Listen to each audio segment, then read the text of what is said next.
Pemirsa, setelah terpilih kembali menjadi Rektor Universitas Warmadewa Unwar periode 2019-2023, Profesor Dewa Putuwijana melantik para wakil rektor yang akan membantunya dalam melaksanakan Tridharma Perguruan Tinggi. Pengambilan sumpah jabatan dan pelantikan wakil rektor dilakukan di ruang sidang Mandapa Unwar yang diawali dengan upacara Mejaya-jaya di Pura Swagina Sri Kesari Unwar. Saya bertanya.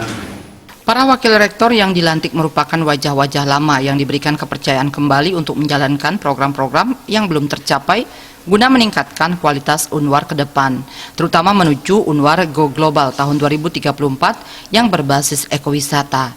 Wakil Rektor 1 dipercayakan kembali kepada Inyoman Kace, Wakil Rektor 2 Niputu Partamawati, dan Wakil Rektor 3 Iwayan Parwate. Rektor Unwar Profesor Wijana mengatakan dipilihnya kembali para wakil rektor ini melalui pertimbangan yang sangat matang untuk membangun Unwar yang lebih baik ke depannya.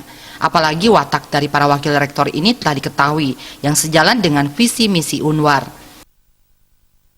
Jadi mudah-mudahan pengalaman 4 tahun ini bisa memberikan inspirasi kepada mereka, sekaligus motivasi untuk lebih semangat lagi di dalam membangun Universitas Warmadewa ini, karena ke depan tantangan kita luar biasa.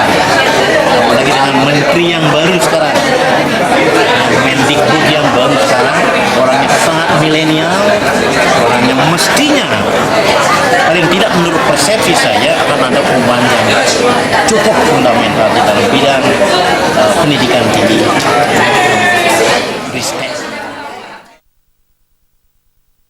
Ketua Yayasan Kesejahteraan Korpri Provinsi Bali, Ana Agung Gede Oko Wisnumurti mengatakan pihaknya mengapresiasi atas pencapaian-pencapaian yang telah diraih selama 4 tahun membangun Unwar, meski perbaikan wajib dilakukan ke depan. Diakuinya selama 4 tahun terakhir Unwar telah mengalami on the track dalam bidang pendidikan, penelitian, dan pengabdian kepada masyarakat.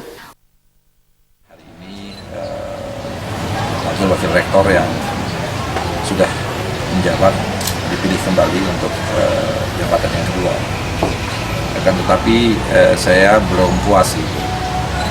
Artinya ada tantangan besar ke depan yang memang harus dikerjakan. Dan saya ingin mengajak sebagaimana semangat yang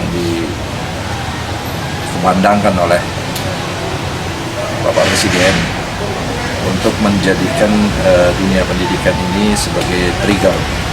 Karena Presiden mencanangkan untuk masa jabatan yang kedua lebih fokus pada sumber daya manusia. Wisnumurti mengajak rektor dan para wakil rektor Warmadewa agar berpikir out of the box, tidak hanya melakukan hal yang rutin-rutin saja. Mesti harus ada inovasi dan terobosan, serta hal baru yang dapat meningkatkan kinerja dan kualitas pelayanan, terutama untuk meningkatkan akreditasi dengan 9 kriteria dalam pengisian borang institusi. Jaya Kusuma, Bali TV.